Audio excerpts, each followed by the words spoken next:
Tonight I'm talking about finding things that stimulate you, stimulate your mind, really make you think, really make you go the extra effort into or in accomplishing a specific task.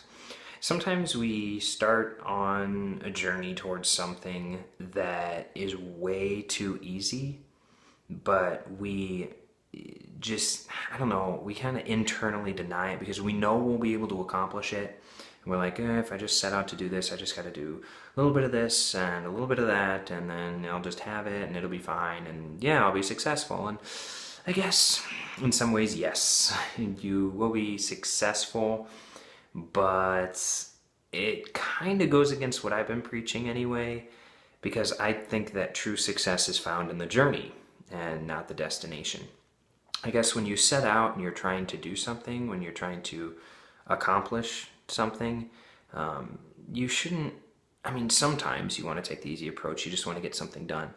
But most of the time, if it's something really, really important to you, I hope that it's something that takes a lot of effort, because those are the things that should be important to you, that you really, really apply yourself to and have to spend a lot of time doing. Another thing with that, like, stimulant is it's nice to even find little things that take a lot of thought.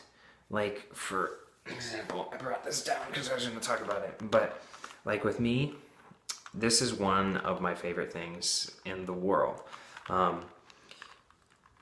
Years ago, and you know, some people can do it in like 5 to 6 seconds, and I just think that's friggin' awesome. I wish that I could come close to doing that.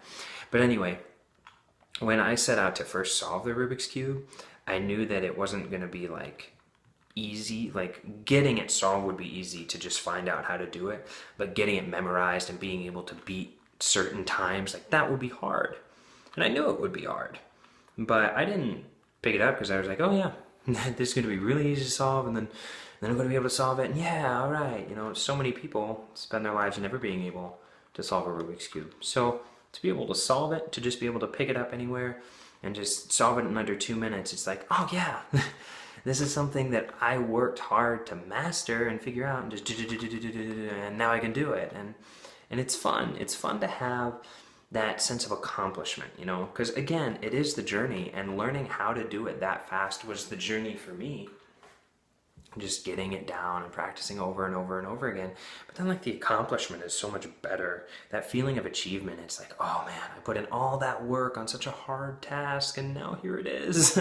I've got it solved. It was the same when I set out to like become really good at Texas Hold'em. You know, when I first started, I had no idea like the ins and outs and stuff.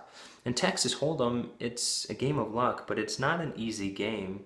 It takes a lot of practice and a lot of skill, and when you set out to become really good at something like that, it's gonna take time. You have to be patient with yourself. So when you are setting out to accomplish certain things, and when you are setting out to reach for the stars, I mean, make sure that you really are reaching for the stars and running the risk of falling clear back down to earth. I mean, if you're just like kind of reaching to jump off the ground a couple feet, like, yeah, you might impress some people with your vertical, but you know, you're not going to blow people's minds the way that if you shoot into space and accomplish something. That's kind of a bad yeah. But I mean, you know, you still kind of get it. I'm just trying to create a visual for you. So when you do set out to do something, when you really get behind something, just kind of double check. Like, if you feel like something's too easy, it's never a bad thing if you want to accomplish something really quick, but test yourself. Find out what you're made of, what you're capable of. Most of the time you're capable of anything you set out to do. It just takes time. But figure out what you really want, and make sure the journey is going to be just as good as the accomplishment. Anyway, I will talk to you guys tomorrow.